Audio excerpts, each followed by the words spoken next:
dia, irmãos. Graça e paz do nosso Senhor e Salvador Jesus Cristo, amém? Que Deus abençoe vocês a cada dia. Irmãos, estamos aqui reunidos mais uma vez para a nossa escola bíblica pela internet, a nossa EBD online, com o tema As Escrituras e sua inerrância, baseado no estudo de número 41, com base também na primeira carta do apóstolo Paulo a Timóteo, no capítulo 3, versos 14 a 17, quando diz o seguinte: escrevo-te essas coisas, esperando ir ver em breve, para que, se eu tardar, saibas como convém andar na casa de Deus, que é a igreja do Deus vivo, a coluna e esteio da verdade. Sem dúvida alguma, grande é o mistério da piedade. Aquele que se manifestou em carne, foi justificado em espírito, visto dos anjos, pregado aos gentios, crido no mundo e recebido acima da glória. Irmãos, a nossa lição de hoje, ela traz como título As Escrituras e a sua inerrância. Então, o que é inerrância? O que significa essa palavra? Inerrância é o fato de que a Bíblia não erra, ela é inerrante, ou seja, ela não erra. Nós, seres humanos, somos passíveis de erro. Você pode estar fazendo alguma coisa, de repente errar e ter que fazer novamente. Às vezes você está fazendo lá uma receita, está dirigindo, está fazendo um exercício, e aí você erra e você tem que pegar e voltar e fazer de novo, né? A Bíblia não tem isso. A Bíblia é certa e correta desde a primeira página até a última, desde o primeiro capítulo, desde o primeiro versículo até o último capítulo, até o último versículo. Na nossa lição, tem um trecho que foi, segundo John MacArthur, que é um grande teólogo falando, ele diz o seguinte: em dias como que estamos vivendo, em que cresce a impressão de que o evangelicalismo moderno manifesta profunda crise teológica, eclesiástica e litúrgica, convém considerar novamente essa importante doutrina, principalmente reformada, a inerrância das Escrituras. O evangelicalismo, irmãos, ele é um movimento teológico originário do protestantismo. Mas o que quer dizer exatamente inerrância bíblica? É como eu falei anteriormente, é o fato de que a Bíblia não erra. O significado, o conceito diz o seguinte: inerrância bíblica é a doutrina segundo a qual, em sua forma original, a Bíblia está totalmente livre de contradições, incluindo suas partes históricas e científicas. A inerrância distingue-se da doutrina da infalibilidade bíblica, a qual assegura que a Bíblia é inerrante quando se fala de assuntos de fé e de sua prática, não em relação à história e à ciência. Então, a Bíblia ela é inerrante em tudo, no seu contexto todo, em todo o geral bíblico. A Bíblia, tudo que ela escreveu, ela está correta. Suas normas, seus conceitos, suas diretrizes, suas doutrinas, seus ensinos, tudo que foi inspirado, tudo que foi colocado, tudo que foi usado segundo a cultura, segundo o que se falava, tudo foi feito da maneira correta.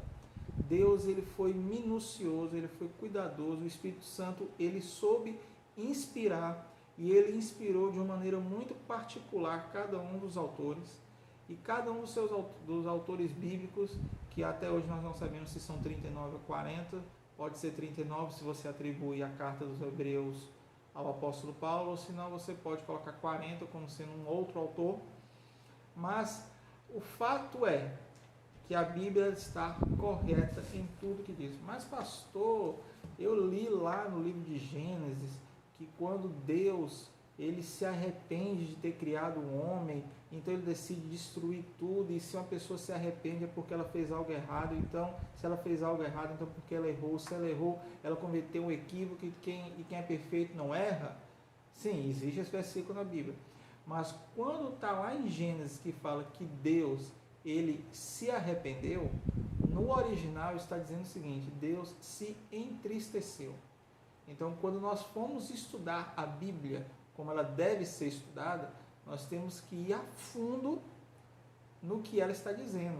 Nós temos que ir no original, buscar as versões gregas, buscar o aramaico, buscar o hebraico, fazer uma exegese, comparar os estudos, fazer os comentários, comentar, estudar, ter todo um contexto, ter todo um aparato para que na hora que você for falar, você saber o que você está dizendo.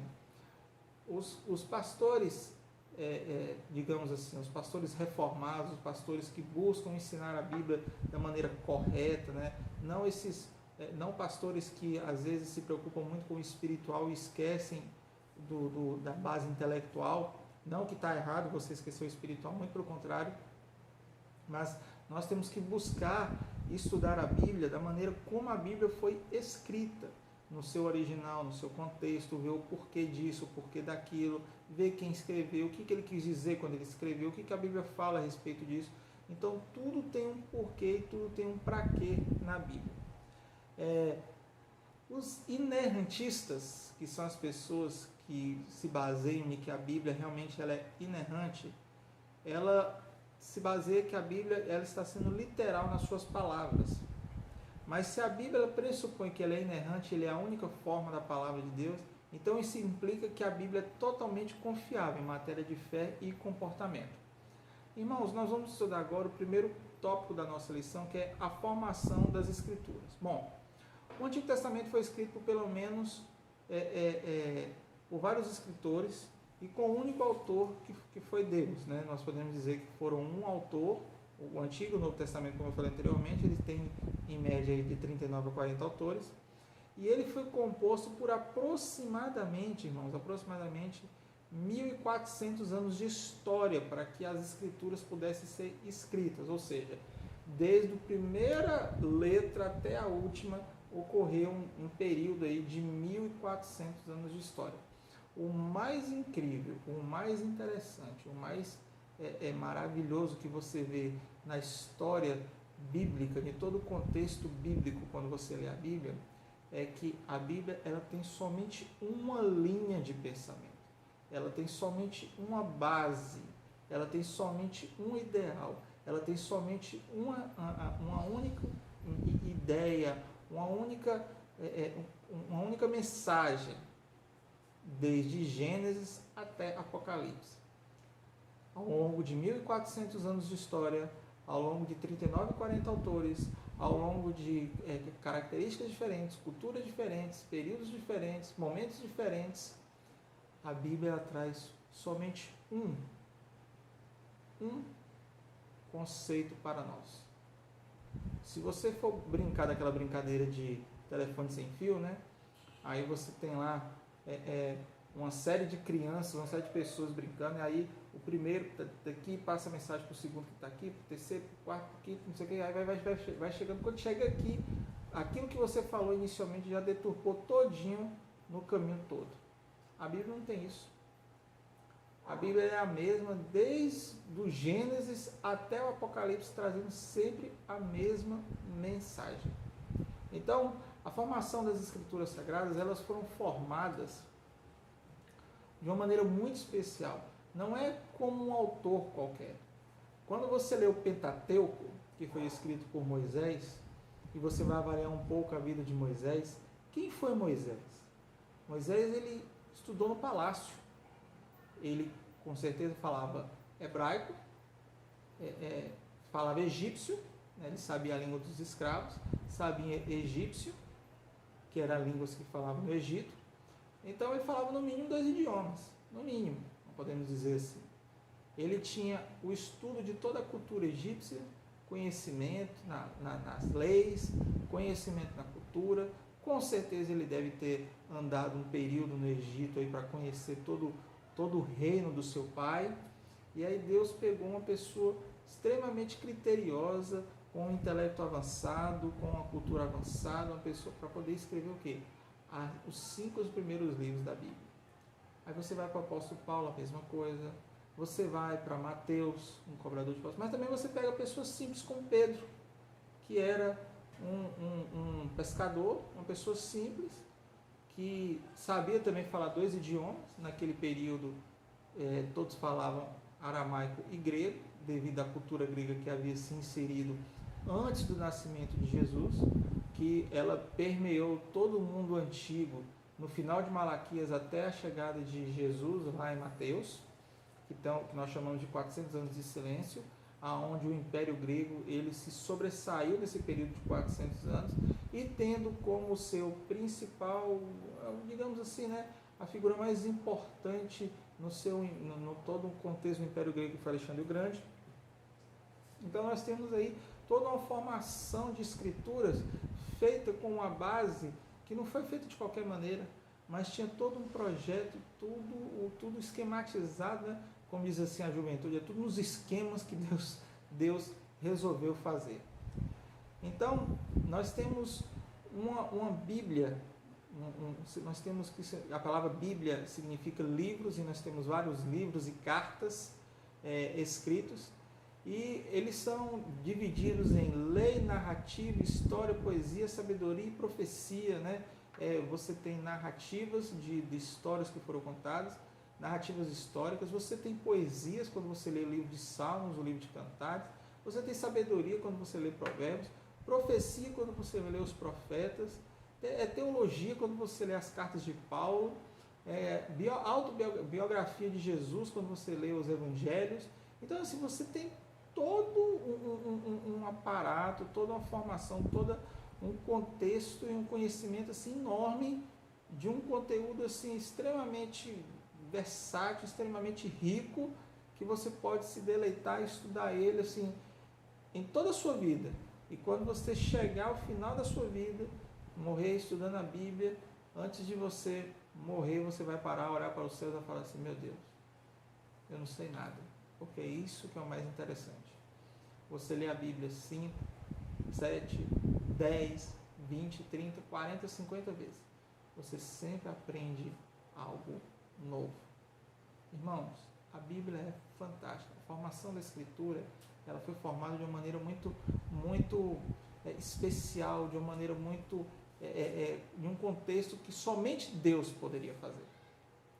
Bom, o segundo tópico nos traz o seguinte: as Escrituras e sua revelação.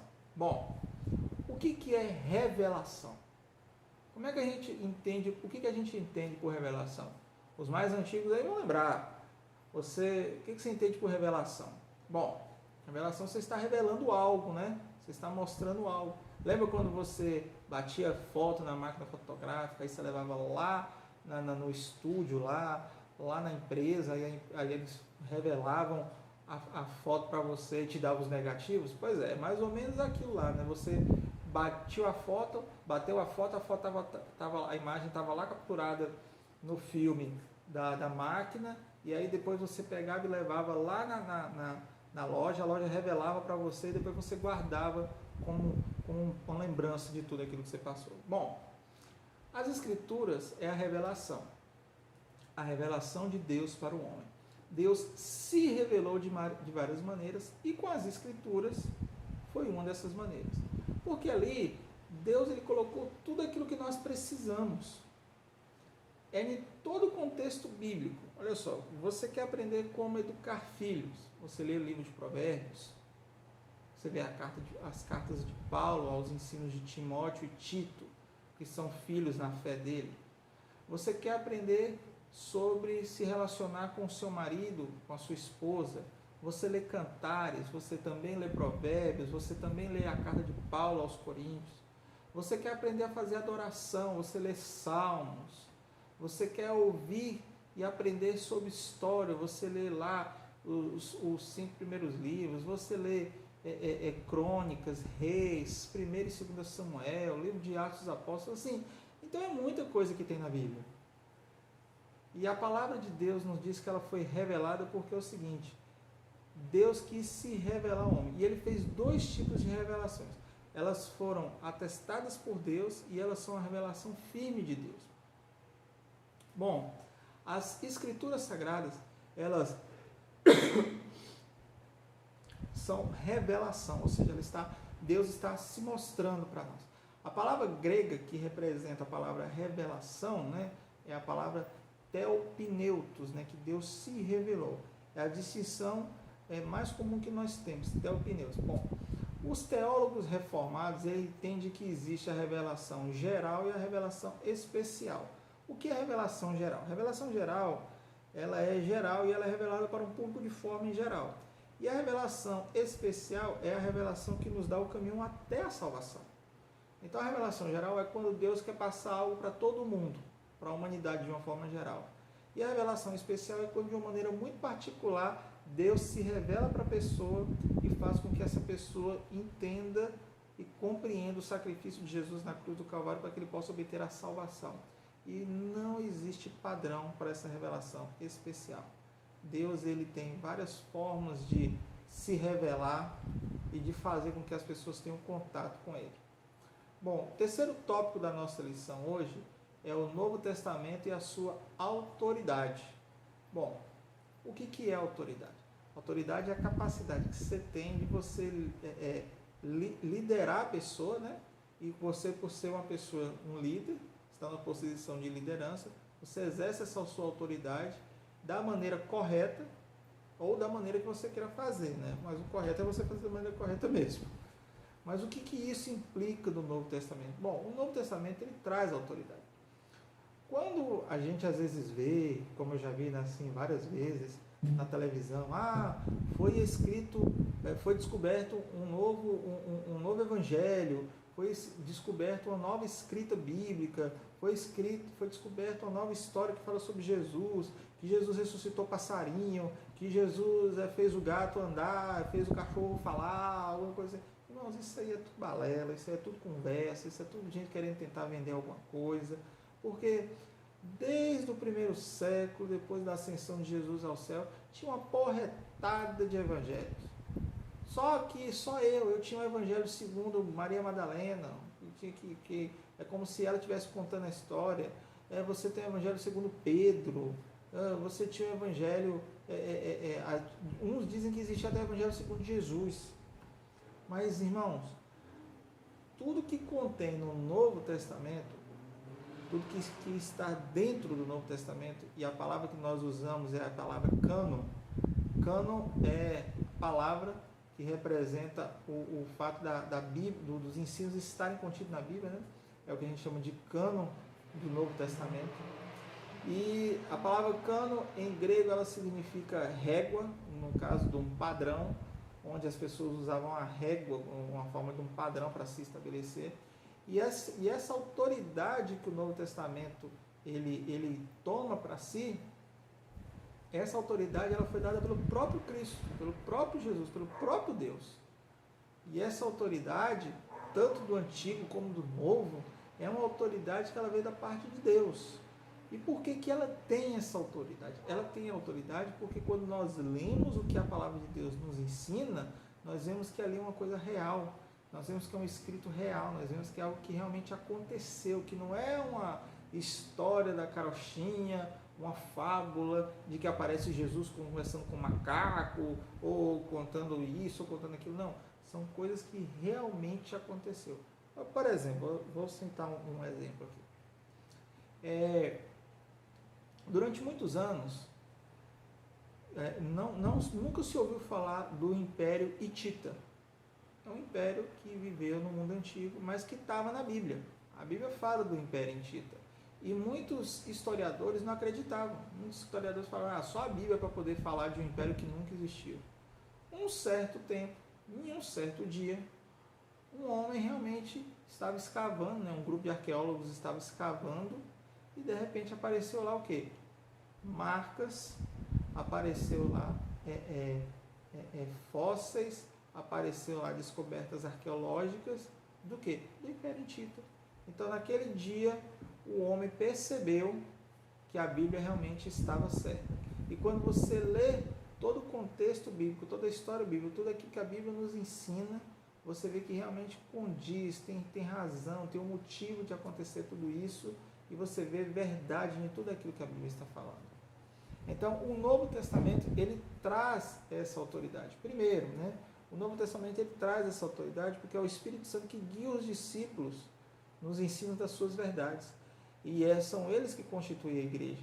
O Novo Testamento ele tem autoridade, mas não é porque foi vários homens que se juntaram, não. É porque o Espírito Santo de Deus lhes dava essa autoridade para que eles pudessem realmente falar do Evangelho de Cristo. A mesma autoridade que a gente recebe hoje para pregar Jesus, a mesma autoridade que a gente tem para orar, a mesma autoridade que a gente tem para poder corrigir os nossos filhos, para amar os nossos cônjuges, é a mesma autoridade que vem da parte de Deus.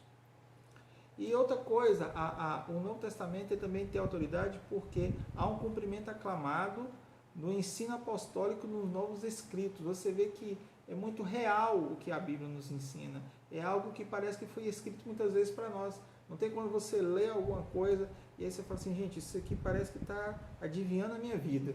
Né? Foi isso que realmente aconteceu. Não, irmãos.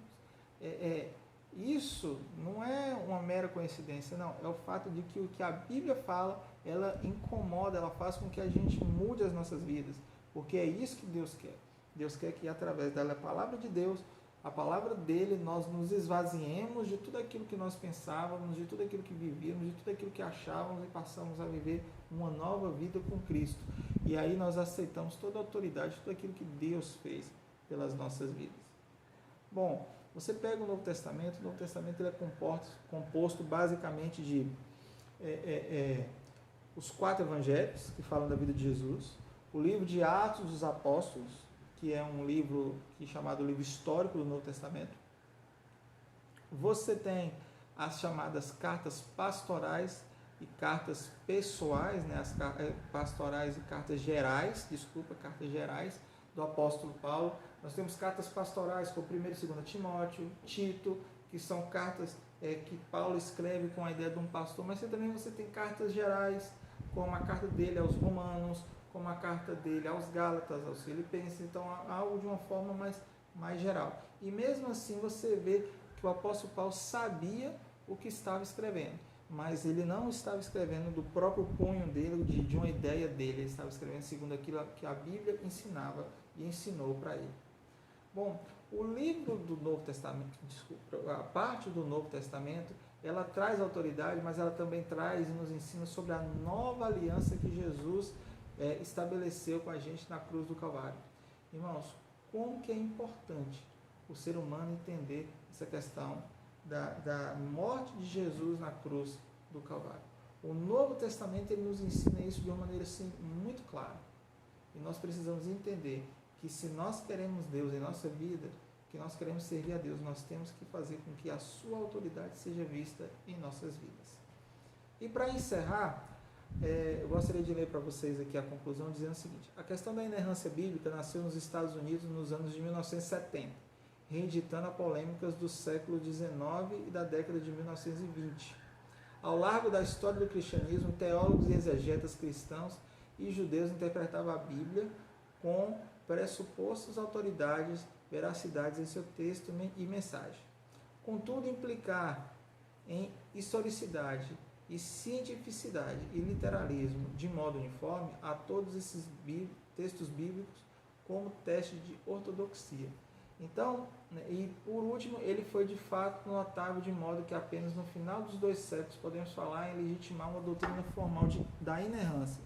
Os argumentos prós e contras têm enchido muitos livros e quase qualquer um pode juntar-se no debate. Irmãos, muitas pessoas não creem na inerrância bíblica. Muitas pessoas não creem naquilo que a Bíblia nos ensina. Muitas pessoas não creem naquilo que a Bíblia está errada.